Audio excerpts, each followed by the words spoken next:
नमस्कार मित्रांनो. तर 2026-27 या शैक्षणिक वर्षात इंजिनिअरिंग, मेडिकल आणि इतर व्यावसायिक अभ्यासक्रमांना प्रवेश घेणाऱ्या विद्यार्थ्यांसाठी महाराष्ट्र शासनाने अत्यंत महत्त्वाचा शासन निर्णय जारी केला आहे. आता प्रवेश घेताना जात वैधता प्रमाणपत्र नसले तरी प्रवेश मिळू शकतो का?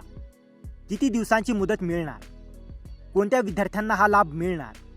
आणि वेळेत प्रमाणपत्र सादर केले नाही तर काय होईल? या सर्व प्रश्नांची सविस्तर माहिती आपण आजच्या व्हिडिओमध्ये जाणून घेणार आहोत. त्यामुळे हा व्हिडिओ शेवटपर्यंत नक्की पहा.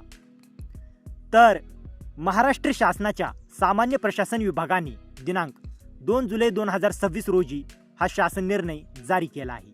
या निर्णयाचा उद्देश म्हणजे 2026-27 या शैक्षणिक वर्षात विविध व्यावसायिक अभ्यासक्रमांमध्ये प्रवेश घेणाऱ्या विद्यार्थ्यांना जात वैधता प्रमाणपत्र सादर करण्यासाठी अतिरिक्त वेळ उपलब्ध करून देणे. तर कोणत्या विद्यार्थ्यांना लाभ? तर या शासन निर्णयाचा लाभ SEBC म्हणजे सामाजिक व शैक्षणिक दृष्ट्या मागास वर्ग आणि OBC प्रवर्गातील विद्यार्थी या विद्यार्थ्यांना मिळणार आहे.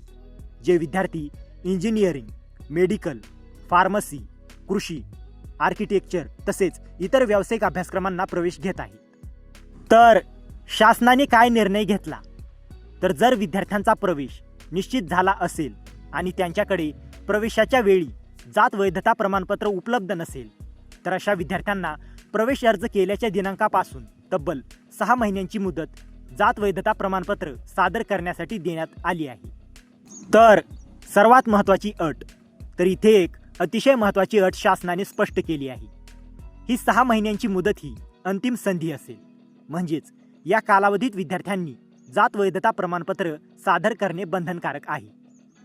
जर वेळेत प्रमाणपत्र दिले नाही तर जर विद्यार्थ्यांनी 6 महिन्यांच्या आत जात वैधता प्रमाणपत्र सादर केले नाही तर संबंधित विद्यार्थ्याचा प्रवेश रद्द केला जाऊ शकतो. याची संपूर्ण जबाबदारी विद्यार्थ्याची असेल. तसेच या 6 महिन्यानंतर कोणतीही मुदतवाढ दिली जाणार नाही. म्हणून हा निर्णय विद्यार्थ्यांनी अत्यंत गांभीर्याने घेणे आवश्यक आहे. तर हा निर्णय का घेण्यात आला? तर गेल्या वर्षी म्हणजे 2025-26 मध्येही अशाच प्रकारे विद्यार्थ्यांना मुदत देण्यात आली होती. यावर्षी देखील अनेक विद्यार्थ्यांना जात वैधता प्रमाणपत्र मिळण्यास विलंब होत असल्यामुळे शासनाने पुन्हा एकदा 2026-27 साठी 6 महिन्यांची मुदत मंजूर केली आहे. तर विद्यार्थ्यांनी काय करावे? तर जर तुम्ही 2026-27 मध्ये व्यावसायिक अभ्यासक्रमाला प्रवेश घेतला असेल तर जात वैधता प्रमाणपत्राची प्रक्रिया त्वरित सुरू करा. आवश्यक कागदपत्रे वेळेत जमा करा. 6 महिन्यांच्या आत प्रमाणपत्र महाविद्यालयात सादर करा. उशीर केल्यास प्रवेश धोक्यात येऊ शकतो. एकंदरीत पाहता 2026-27 मध्ये व्यावसायिक अभ्यासक्रमांना प्रवेश घेतलेल्या SEBC आणि OBC विद्यार्थ्यांसाठी हा शासन निर्णय मोठा दिलासा देणारा आहे. परंतु लक्षात ठेवा, ही मुदत अंतिम आहे. त्यानंतर कोणतीही मुदतवाढ मिळणार नाही. म्हणून वेळेत जात वैधता प्रमाणपत्र मिळवून महाविद्यालयात सादर करणे अत्यंत आवश्यक आहे.